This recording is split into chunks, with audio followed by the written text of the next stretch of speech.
Bonsoir à toutes et à tous et bienvenue dans la troisième mi-temps du Middle. On connaît l'affiche de la grande finale de Top 14 en 2025. Ce sera encore une fois Toulouse-Bordeaux-Bègles. Les deux équipes vont se retrouver un an après la large victoire de Toulouse sur la pelouse du Stade Vélodrome. Ce sera cette fois au Stade de France, samedi soir. Voilà, on connaîtra le grand vainqueur du Top 14. Avec moi pour débriefer les demi-finales, puisqu'il a bien fallu gagner une demi pour se rejoindre la finale.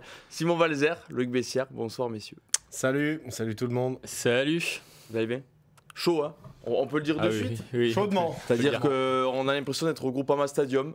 Voilà, depuis tout le week-end, là, c'est chaleur suffocante. Voilà. Les ballons vont glisser. Même dans le studio aujourd'hui, donc on va essayer de. Super, on se met en condition. On va essayer de ne pas faire d'en avant avec les micros. Exactement. Voilà, Perle en régie, quand même, une nouveauté Bravo, aussi. Perle. Voilà, Perle formé par Ashraf. Là. Centre de formation. Pur produit. Est-ce qu'il y a mieux qu'Ashraf en termes de formateur? Bah non, bien sûr que non. Je ne pense pas. Mais bon, voilà, en tout cas. Petite nouveauté en régie. Messieurs, voilà, on est ensemble pour débriefer ces demi-finales et bien sûr, on parlera aussi de la victoire de France A à Twickenham sur la pelouse de l'Allianz Stadium. Attention, on est en 2025. Il faut appeler le vrai nom. Voilà, contre l'Angleterre, 26-24 dans les dernières secondes. Avant cela, messieurs, retour voilà, sur les demi. La plus récente par rapport à un tour dimanche soir, et pour ceux qui nous écoutent en podcast, c'est la victoire de Bordeaux contre Toulon. 39-24, large victoire de l'UBB. Qui a été comme un rouleau compresseur, notamment en seconde période, Loïc. Et les Girondins, vainqueurs de la Champions Cup il y a quelques semaines, vont jouer une deuxième finale top 14 de suite et retrouver le Stade Toulousain. Oui, comme tu disais, cette entame de deuxième mi-temps était la période clé parce que Toulon, juste avant la mi-temps, marque par Fainganoku. Les Toulonnais qui avaient été brouillons, mais ils marquent, ils reviennent à 5 points. Donc on se dit tout reste à jouer, encore plus avec STC. Et au final, les Bordelais, dès le retour des vestiaires, ont remis les points sur les i et en l'espace de 11 minutes, on marqué 3 essais, dont 2 pour la Motte. Moefana a cassé 45 plaquages sur cet intervalle-là. La Motte a remplacé Bielbiarré sur l'aile. Il s'est passé plein de choses. Et au final, Bordeaux est allé assommer en fait, la rencontre à ce moment-là. Surtout que Toulon prend un carton jaune à Lagaou, un avant volontaire. Et là, en fait, on a senti les Bordelais supérieurs. D'ailleurs, derrière, après, Yannick Bru s'est même permis de faire sortir quelques cadres comme Jalibert ou Buros. Alors qu'au contraire, Toulon, sur les faciès, ne trompait pas, notamment Baptiste Serin qui sort en ce moment-là, on voit qu'il est dépité.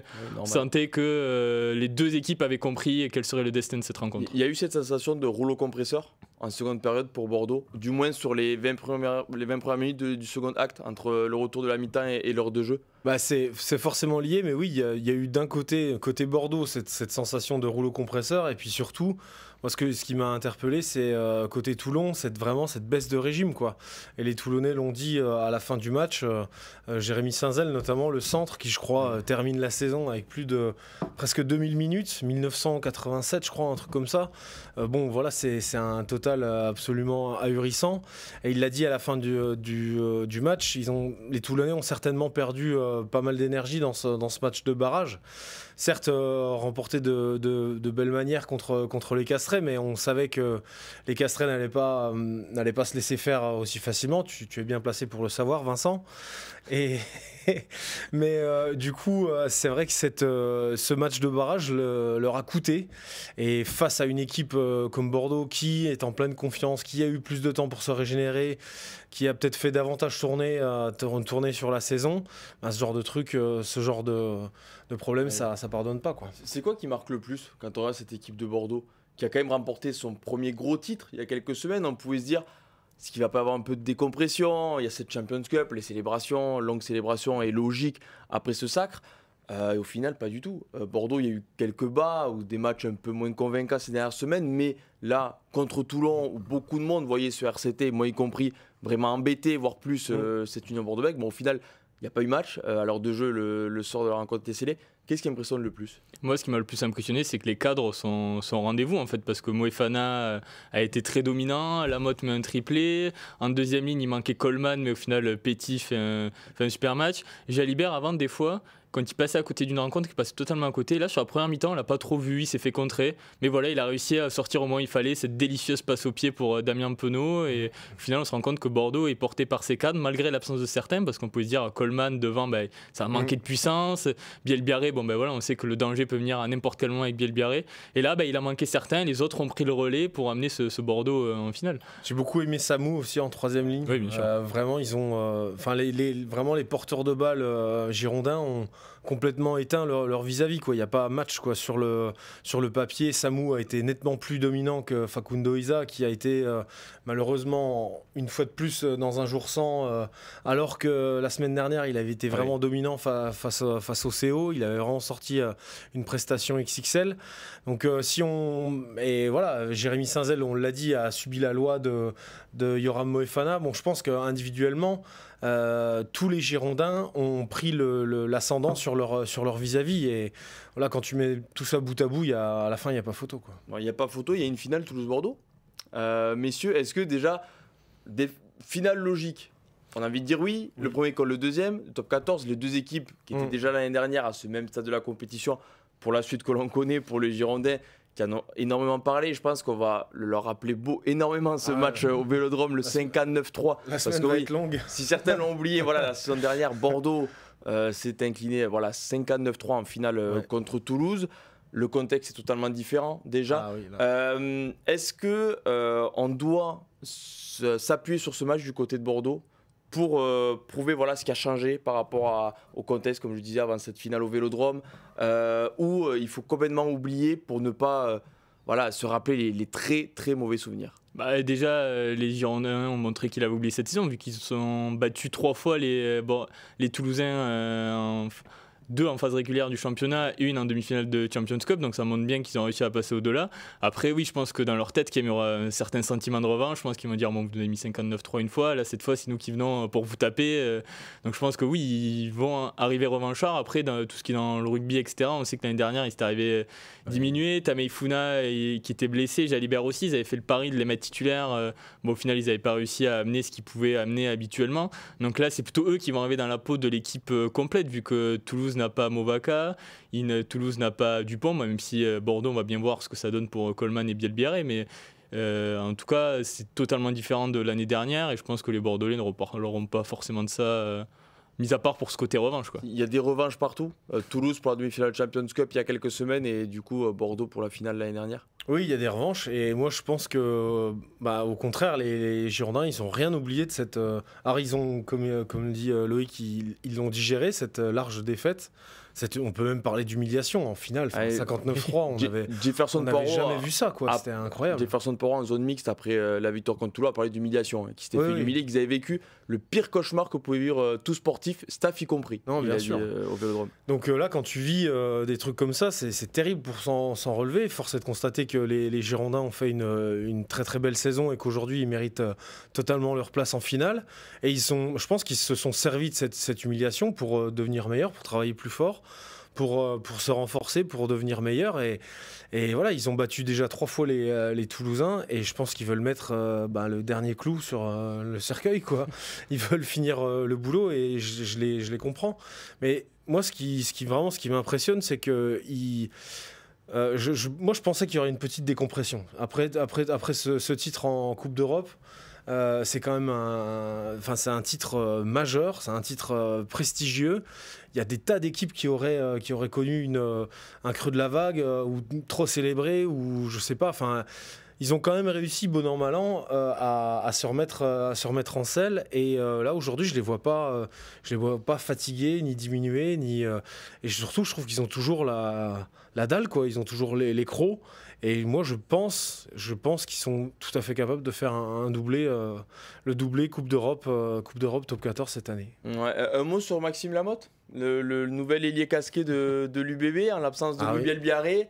Maxime Lamotte, il s'est dit bon, il vous faut un ailier casqué. On va écouter, s'il faut, je vais le faire. Et je vais plonger comme un ailier sur les poteaux. Kilos en plus. Le talonneur est entré dans l'histoire. Premier joueur de l'histoire du Top 14 à inscrire un triplé en phase finale. C'est pas rien pour un talonneur, avec de très beaux essais. Je dénigre pas les essais sur ballon porté et talonneur. Attention, mais voilà, il y a eu très belles courses. Les talonneurs qui finissent les saisons à 18 essais marqués, quand les 3 quarts sont derrière ballon porté, ils peuvent dire merci à leur pack, quoi. Voilà. Merci, là, c'est pas le cas. Voilà, il peut dire merci par exemple à Yoram Moefana sur son deuxième essai, Maxime Lamotte, mais de très beaux essais. C'est un joueur qui prend de plus en plus de place dans cet effectif bordelais, et du coup récompensé par ce triplé historique. Oui, il a même failli faire une passe décisive si Alagaou n'avait pas tendu son gros bras parce que Moefana semblait filer à l'essai. Mais non, il a une performance très complète et j'ai bien aimé. Il a même eu cette lucidité d'aller sous les poteaux à chaque fois. Alors par exemple, Paul Graoun n'a pas eu la veille, ce qui m'avait assez surpris. Il va pas au milieu des poteaux pour une raison inexplicable. Parce qu'il a confiance en Thomas Ramos. Oui, peut-être. C'est passé. Il pensait la semaine prochaine quand même. Oui, dans le doute. Mais non, oui, on voit que c'est un joueur très complet. On se souvient de son cadrage débordement, c'était la saison dernière, je crois. Oui. Donc ça ne nous surprend pas de le voir très actif dans le jeu. Et maintenant, il découvre même cette facette de finisseur en boule ligne. Donc ça montre aussi que ces Bordelais sont en pleine confiance et qu'il s'est dit, bon ben voilà, ça peut marcher si je me mets là. Et ça montre toute cette capacité, toute cette palette des joueurs bordelais, et tous ils arrivent à exceller dans ce jeu de mouvement. C'est pas juste les trois quarts qui vont vite, c'est vraiment tous, ils sont capables de prendre leurs responsabilités à n'importe quelle zone du terrain. C'est ça, ils représentent un peu les avants modernes, qui savent tout faire en fait. C'est-à-dire, il y a 20 ans, voir un talonneur terminer un essai comme ça sur l'aile, servi sur un 2 contre 1 avec 2 porteurs, je pense que 2 porteurs, il a fait la passe. Il pensait voir Pablo Huberti. Bon, mais, il a vu Maxime Lamotte, quoi. Bon, il s'est dit, bon, écoutez, il y a essai, il n'y a pas de souci. Mais Après, Maxime Lamotte, ça a toujours été un joueur qui a brillé par ses qualités de vitesse, de vivacité, d'appui. Alors, c'est sûr, il n'a pas encore les steps de LBB, mais moi, j'ai toujours été étonné par sa foulée assez courte, mais vraiment vive et rapide. Et résultat, je pense que c'est un des talonneurs les plus rapides du top 14. Honnêtement, j'en vois pas beaucoup. Le battre au sprint, et il brille dans cette équipe de l'UBB où il touche beaucoup de ballons, quoi. Tu veux qu'on organisait une course de tous les talonneurs en top 14 Ce serait pas mal, ça. Alors, sans les comparer de A à Z, mais c'est vrai que Gaëtan Barlow qui va arriver à Bordeaux est un peu dans ce style. Déjà le casque. Voilà, ils pourront se mettre d'accord. Il y a peut-être se les changer de temps en temps. Je verrais bien aussi Peato Movaca. Je pense qu'il y a une belle très finale, vite. Il va quand même super vite, Peato Movaca. Non, mais ces trois-là dans un couloir de 100 mètres, je serais assez curieux. Bon, écoutez, on va organiser les JO top 14. Après, c'était pour meubler. S'il nous écoute, mais malheureusement, on va laisser un peu de temps à Peato Movaca. Voilà, on va lui laisser un peu de temps. Malheureusement, qu'il est en rééducation, voilà, on lui souhaite un prompt rétablissement. Mais c'est vrai qu'on organisera la course un jour. On va laisser d'abord Maxime Lamotte jouer la finale. Pour voir, parce qu'il faut se rappeler qu'année dernière il met doublé quand même en demi-finale contre le Stade Français. Là il met triplé. Bon, c'est un joueur qui aime les demi, quoi. Quadruplé l'année prochaine. Quadruplé, écoute, le défi. Hein. Et il n'a pas été loin du quadruplé. D'ailleurs, en plus, parce que sur ballon porté, il n'a pas réussi à aplatir. Je pense qu'il s'était lu déjà. Oui. Si, c'est lui. Et même avant le doublé, on en a souri avec Nicolas Hugo, mais c'était pas de la moquerie, c'est qu'il y a un ballon porté. Il est parti tout seul. Là il s'est enflammé. Là on s'est regardé, on s'est dit, tu t'es enflammé, Maxime, il a pris 4 mecs dessus, il a fini en touche. On a dit, bon, le triplé c'est pas pour maintenant. Il a été récompensé quelques minutes après. Moi aussi au niveau de Bordeaux sur Moefana, t'en as parlé, mais c'est-à-dire que l'homme a 2 platanes à la place des jambes, 2 poteaux électriques à la place des bras, et puis il déménage au centre du terrain. Il y a quelques mois, moi je disais avant le début du tournoi que j'attendais la confirmation du Ram Moefana en équipe de France. Bon, il nous l'a apporté pendant le tournoi, ça a été l'un des meilleurs tricolores sur l'ensemble de la compétition. Mais alors là, je sais pas ce qu'il a mangé, mais alors ou à quoi il tourne. C'est un animal, franchement, il est. Et puis en plus, je trouve qu'il joue juste, quoi. Je sens totalement libéré, en pleine possession de ses moyens. Il sait être puissant, il sait aller chercher les espaces. C'est pas non plus un déménageur où je trouve qu'il est même supérieur là-dessus à son collègue et aussi rival Van Rensburg, qui va moins chercher les espaces et plus les mecs. Mais je le trouve vraiment exceptionnel en ce moment. Puis il sait tout faire. La passe qu'il fait sur le deuxième essai de Lamotte, elle est exceptionnelle parce que la défense monte en pointe, mais on comprend les défenseurs toulonnais. T'as Moefana qui est injouable, qui va avoir le ballon. T'as envie d'impacter fort pour essayer de au moins le freiner et pas le laisser prendre de la vitesse. Tu la passes, en fait, le mec passe sur un pas et puis tu te tournes et t'as le mec qui va dans la but, quoi. Là, tu te dis. En fait, il sait tout faire, quoi, Moefana. Mais c'est qui fait sa force aussi, et les Bordelais en profitent, c'est que il va fixer les défenses au maximum parce qu'il est tellement. Ce cocktail puissance, rapidité fait que il est dangereux. Tu sais pas, quand il a la balle, il peut te déposer d'un crochet accéléré, il peut te rentrer dedans. Donc en fait, tu es un peu perdu. Donc forcément, tu vas mobiliser 2 défenseurs. Et après, autour de toi, soit il va y avoir de l'espace, soit il sera utilisé en l'air, il va quand même mobiliser des défenses. Donc c'est un atout forcément de poids pour les Bordelais. On sait qu'ils vont très vite. Et en plus d'avoir ce Moefana puissant au centre qui peut servir de fixation, parce que pour le coup, il fixe très très bien quand même. Hier, mis à part sur cet essai de Fainganoku où Garbizi feinte bien et arrive à prendre à défaut la défense bordelaise. Sinon, la paire de centre Senzel-Fainganoku, bon, ben, on l'a pas vu du match, quoi, alors que pourtant en face, Senzel a fait une admirable saison. Fainganoku, bon, ben, voilà, on le présente plus, mais Moefana les a éteints. Avec deux porteurs aussi qui fait un beau match. De toute façon, dès qu'il s'approche de toi, tu sais que ça va être douloureux. Soit pour ton intégrité physique, soit pour ton estime de soi. Voilà. Soit il te fait mal à la tête, soit il te fait mal à ton corps. Il peut faire mal aux deux d'ailleurs. Il peut faire mal aux deux, voilà. Il peut aussi te mettre un gigantesque cul, et là, c'est les deux qui manquent.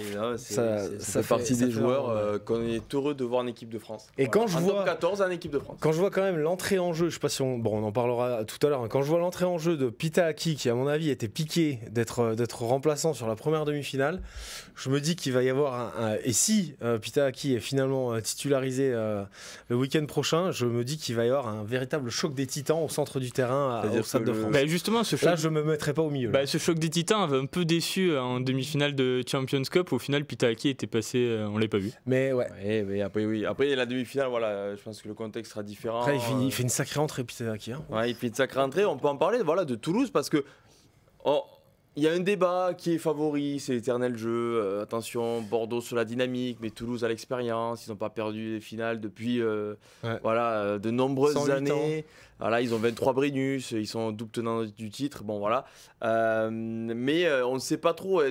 Quel est votre avis là-dessus? Est-ce que on se dit, profitons, c'est quasiment du 50-50 sans rentrer dans les phrases bateau. Là, pour le coup, ça va être le jugement dernier, quoi. C'est-à-dire. On verra ce qui va se passer, jouez votre jeu et puis on regarde le tableau d'affichage à la 80e quoi. Surtout, j'ai presque à dire pour les Bordelais, je vais pas dire que c'est l'année ou jamais parce qu'il y en a d'autres, mais c'est l'année où Toulouse est privé de Dupont et Movaca, donc c'est une année où il faut en profiter. Et Capozzo aussi, c'est vrai. Donc c'est l'année où il faut en profiter maximum. Alors évidemment, l'équipe de Bordeaux sera peut-être pas la même s'il y a Bielbiarré qui est un danger constant et Coleman, mais j'ai envie de dire, même sans ces deux blessés, Bordeaux a quand même une équipe très compétitive et c'est vraiment l'année où il faut prendre Toulouse, quoi. On les a vus alors contre Bayonne, on les sent pas trop en danger parce qu'au final Bayonne jusqu'à la fin a très peu d'occasions d'essai, ils n'arrivent jamais dans les 22, donc c'est un vrai faux suspense qu'il y avait en fait sur ce match-là, je trouve. Mais on se dit que dans le jeu, à l'image de ce qui s'est passé sur les dernières journées de championnat, on les sent plus balbutiants dans leur jeu. On était tous les trois à Toulouse-Lyon et à la fin tu poses une question à Thibaut Flamand, tu dis est-ce qu'il est satisfait dans le contenu, tu dis oui, non, oui, non, oui, non, et il a jamais su quoi répondre au final.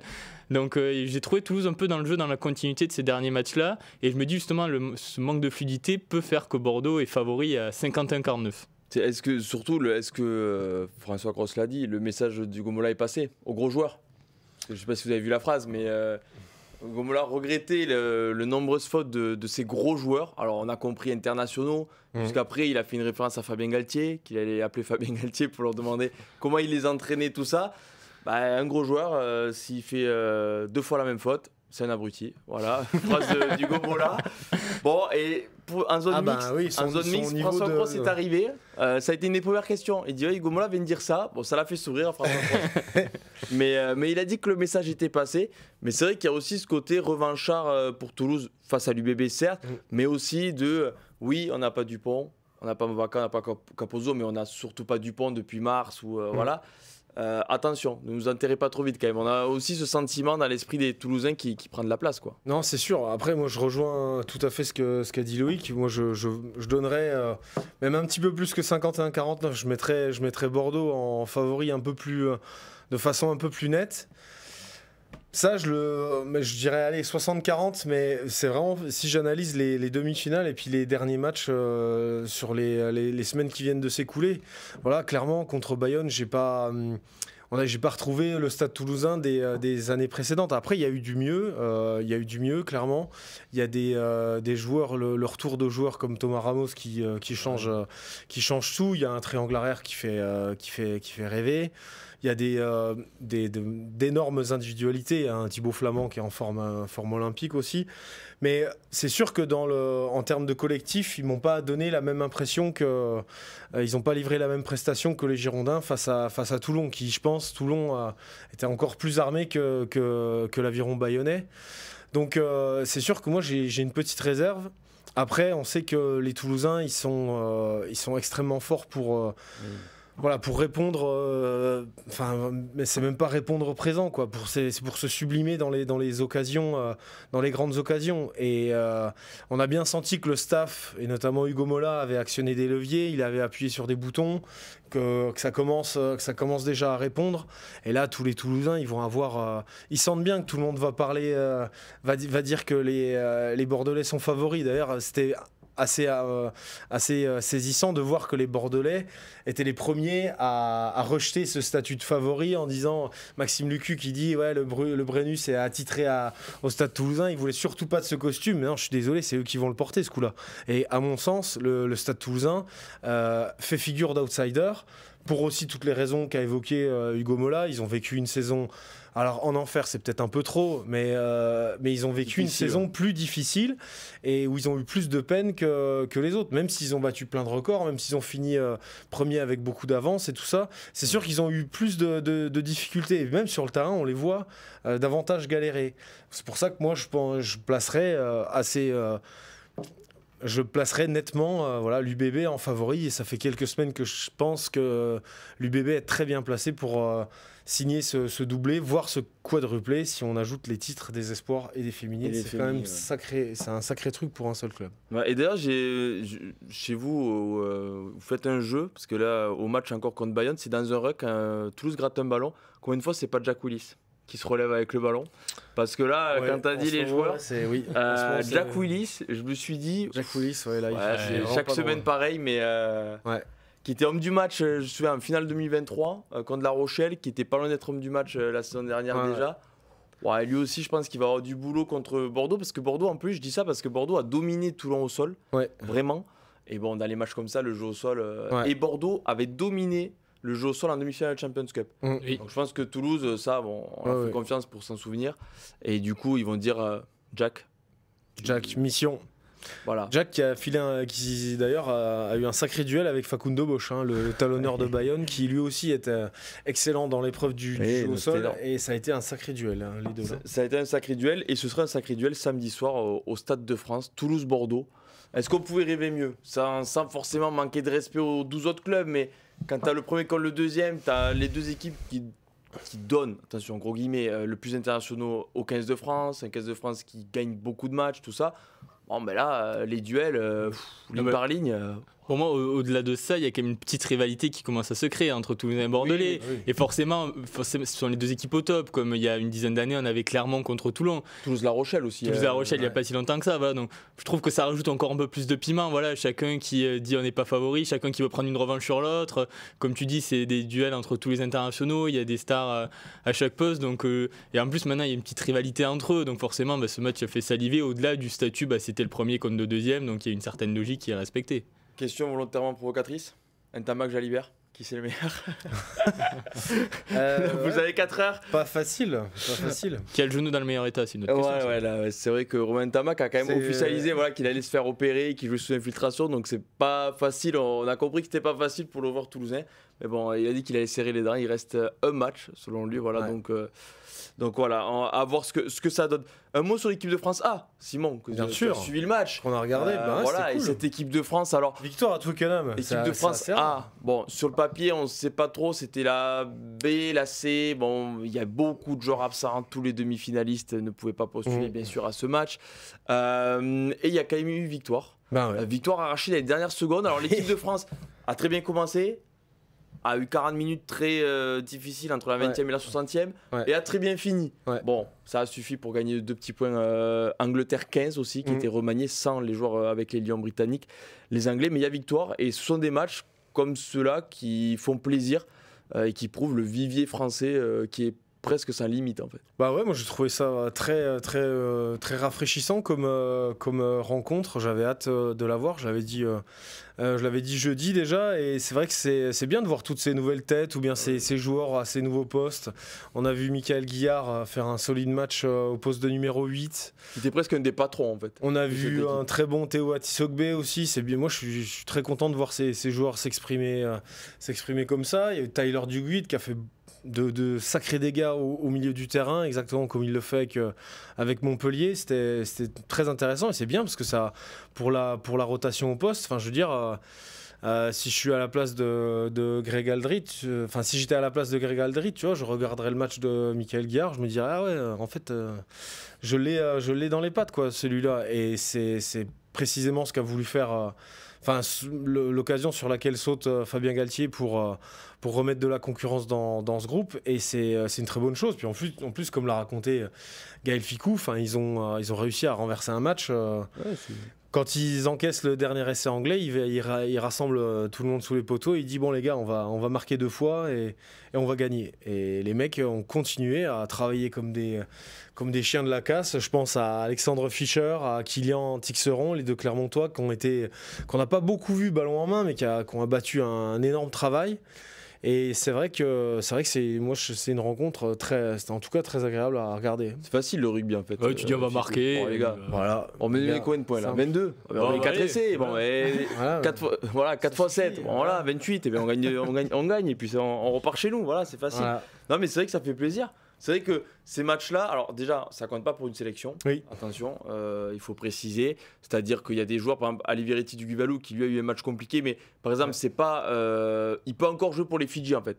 Alors certains trouveront ça un peu bizarre, voilà, mais ça n'empêche pas d'être sélectionné pour d'autres sélections. Taylor Duguid qui peut retourner avec le Canada. Alors, s'il fait des matchs comme ça, il va pas beaucoup voir le Canada. Je crois pas là. Sauf quelques semaines quand il veut pour aller voir la neige et les élans, mais sinon sur un terrain de rugby, il aura le maillot bleu. En plus, ça fait un bail qu'il est à Montpellier et qu'il dit qu'il veut jouer pour l'équipe de France. Moi, je me souviens d'une interview il y a 3 ou 4 ans où il citait Paul Villemc en exemple. Il dit moi je fais tout comme Paul, c'est mon exemple, mon modèle. Bon bah là, je pense qu'il est en bonne passe pour prendre la succession de Paul Villemc, parce que vu le match qu'il a produit en plus dans des conditions pas faciles, parce qu'apparemment il faisait extrêmement lourd à Twickenham, je pense que là ça peut être pour un Canadien une belle satisfaction. Bah ouais, pour un homme des... Après il vit à Montpellier depuis plusieurs années. Oui, c'est vrai, il est habitué à la chaleur quand même. Je pense que la neige, ça fait longtemps que tu l'as pas vu. À Montpellier, bon. Il a rangé les skis là. Non mais c'est vrai, il y a des joueurs qui ont marqué des points, forcément. Il y a Guillard, t'en as parlé, mais c'est vrai que c'est un joueur qui est arrivé un peu petit à petit, qui s'est fait sa place, qui a réalisé un dernier tournoi exceptionnel, remporté avec l'équipe de France, qui a été titulaire, qui n'a pas déçu, qui est entré en jeu, qui n'a pas déçu. Là il joue 8, il a été 4, il peut jouer un peu partout, 4, 5, 6, 7, 8. Ça devient une des valeurs sûres de ce groupe France, mais pas un groupe France remanié, de ce groupe France tout court en fait. Oui, bah déjà il avait prouvé son importance. Je trouve qu'il a fait un super tournoi à destination. Dès qu'il rentrait, il a porté. Les matchs où il était titulaire, il avait gratté plusieurs ballons dans les rucks. Et on avait vraiment appris à découvrir au plus haut niveau ce joueur qui fait une très bonne saison d'ailleurs à Lyon. Et là on pouvait se dire, un numéro 8, est-ce qu'il sera pas un peu trop lourd? Voilà, maintenant un deuxième ligne qui passe un 8 pour un match, ça se fait jusqu'en R1, quoi, pas au-dessus, des plus dans les années 80. Et au final, il a démontré que non, dans les rucks, il était toujours aussi important. Il a fait preuve quand même à certains moments de mobilité. Et au final, dès qu'il est en équipe de France, que ce soit France A, France B, il déçoit jamais. Et ça va devenir au fil des matchs et des saisons, s'il continue comme ça, un cadre de cette équipe. Et je pense que pour le staff du 15 de France, c'est en plus une très bonne nouvelle de savoir qu'il peut jouer 4, 5, 8 à plusieurs postes. C'est quand même toujours utile dans ses bancs. Après, il découvrait pas le poste. J'ai regardé sur sa feuille de route. L'année dernière, il a assez régulièrement joué. J'étais assez étonné. J'ai pas trop vu Lyon jouer l'année dernière, mais il a joué 7-8 fois, je pense. Et après, il arrivait aussi. Il arrivait qu'en fin de match, il y glisse, mais c'est sûr que c'est quand même pas évident. Puis face à lui, il avait quand même une sacrée équipe d'Angleterre. Il y avait Jamie George, il y a Tom Willis qui a fait un très bon match aussi. Il y avait plusieurs. Là, pour le coup, c'était une équipe d'Angleterre mieux armée, je pense, que la nôtre. Du moins, qui avait beaucoup plus de repères collectifs. Donc, résultat, non, il a été vraiment intéressant et c'est une bonne chose à l'avenir. Et comme dit Loïc, c'est surtout très intéressant aussi sa polyvalence, parce que c'est quelqu'un que tu peux mettre facilement titulaire ou remplaçant. Tu sais qu'il va te couvrir 2 voire 3 postes et c'est hyper pratique. Quoi, ça le former pilier, je crois. Pilier gauche, pilier droit. En 12, il peut être. Apprends quand même à lancer, Michael, de temps en temps pour voir. Premier centre, il arrive à lancer. Et d'ailleurs, info transfert pendant ce match, Emmanuel Feiwaboso, l'ailier, qui a été recruté par la WWE. Après une corde à linge. Ah oui, bah là, oui, il peut signer des plus grands. Alors, c'est l'éternel débat déjà. Heureusement qu'Antoine Astoy s'est relevé. Il a été solide. Parce qu'on en sourit, mais le geste est même dangereux, le mot est trop faible. Mais là, il y a des fois, il y a des circonstances, tu te dis, ok, il pensait peut-être qu'il a changé d'appui, et là, il y avait zéro circonstance, il est venu pour le tuer. Bunker. Oui, alors bunker, ça, je comprends pas. Non mais là, il y a plus rouge prison direct. Oui, mais c'est le problème du bunker, c'est qu'il n'y a plus aucun arbitre qui va la case prison peut être utile au Monopoly au bout de plusieurs tours. Oui, ça permet de pas trop. Là en tout cas, il a pas eu la carte libérée parce que les 2 prochains matchs il est suspendu, il sera suspendu aussi le 3e s'il fait pas la formation et dire faut plaquer bas, d'accord, OK. Mais oui, c'est vrai que le geste est aussi dangereux qu'impressionnant parce que pour le coup, c'est vrai que les circonstances atténuantes manqué, puisque là il n'y a pas de changement d'appui, pas de joueur qui se baisse, c'est-à-dire un joueur qui court, il le voit, il est tout seul, personne ne le pousse, il n'y a rien qui... Un joueur qui a un ballon dans les mains, qui veut vivre, courir, en plus il revenait de blessure. Antonin Stoy, là il prend un sacré jeton, franchement c'est bien qu'il y soit resté dans son match après ça, parce que... oui, et déjà c'est bien qu'il a fait un bon match. Qu'il soit resté en vie tout court déjà, c'est bien qu'il ait pu continuer à jouer déjà, parce que c'est vrai qu'en direct j'ai eu très peur, là je dis déjà, même s'il n'est pas blessé gravement, attention, mais... là il y a moins protocole commotion et s'il répond pas bien. Et après quand tu reportes ce geste au rouge que prend Cameron Wauquiez, enfin là par contre je trouve ça ridicule quoi. Parce que oui, il y a un contact tête-épaule, mais alors c'est plus du tout la même intensité. Jamie George, c'est pas du tout la même mais après vitesse. C'est l'éternel carton rouge. C'est l'éternel débat. Enfin, j'ai trouvé ça vraiment sévère du coup. Après, tu veux mettre quoi ? Il n'y a pas plus rouge que rouge. Non, mais tous les deux gris rouges. Je sais pas, tu mets orange bientôt. La saison prochaine. Oui, c'est quoi ? C'est bunker aussi. Non, en fait, c'est ce qu'ont pris d'ailleurs Feya Bosso et Wauquiez. C'est en top 14 des Pro D2, dès qu'il y aura un carton rouge de 20 minutes, pour simplifier aux gens, pour leur dire ça durera que 20 minutes, après on pourra changer. Carton orange. Donc là, ils auraient pris un carton orange tous les deux si cette règle était à World Rugby. Oui.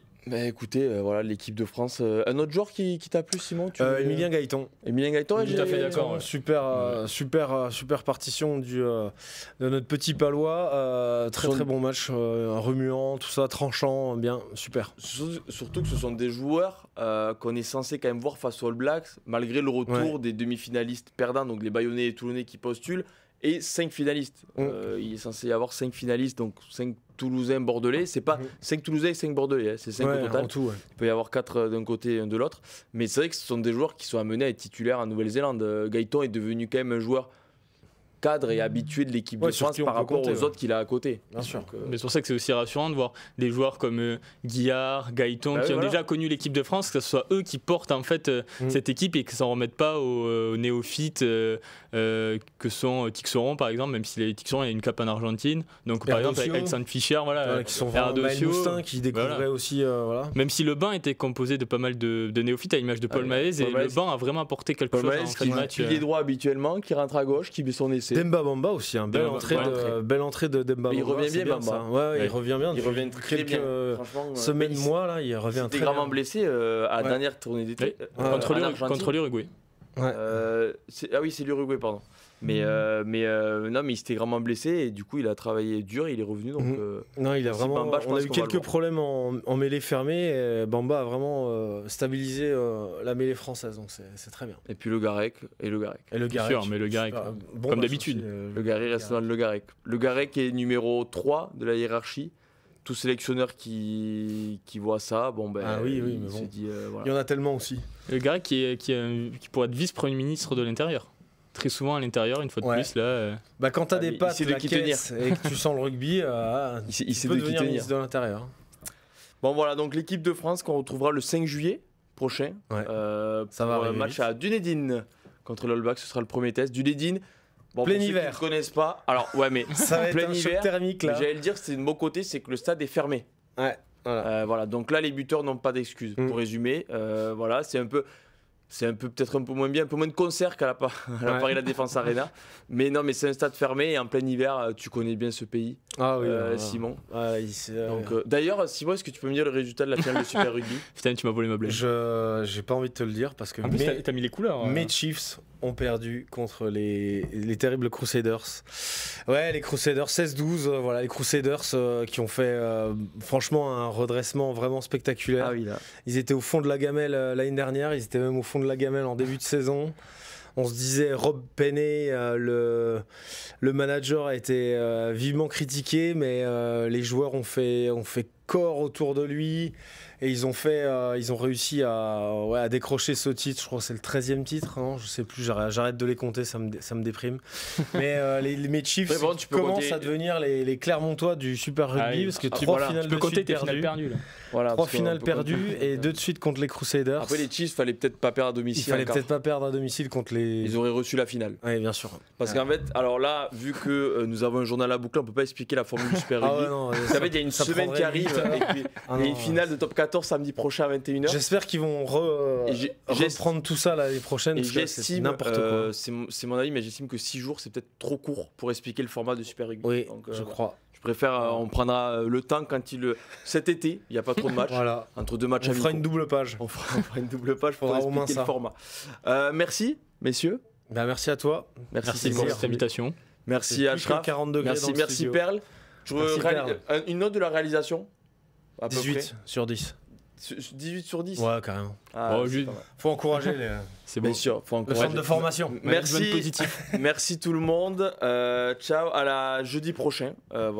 Jeudi prochain pour Kick-Off Rugby. Voilà, finale de top 14 qui va nous tenir en haleine pendant toute la semaine. Il y aura aussi la liste de l'équipe de France. Alors à l'heure où on tourne, elle est toujours pas tombée. On est dimanche fin de journée, donc elle est toujours pas tombée. Mais voilà, merci à tous de nous avoir suivis. On se retrouve sur Rugbyrama comme d'habitude. Ciao, ciao.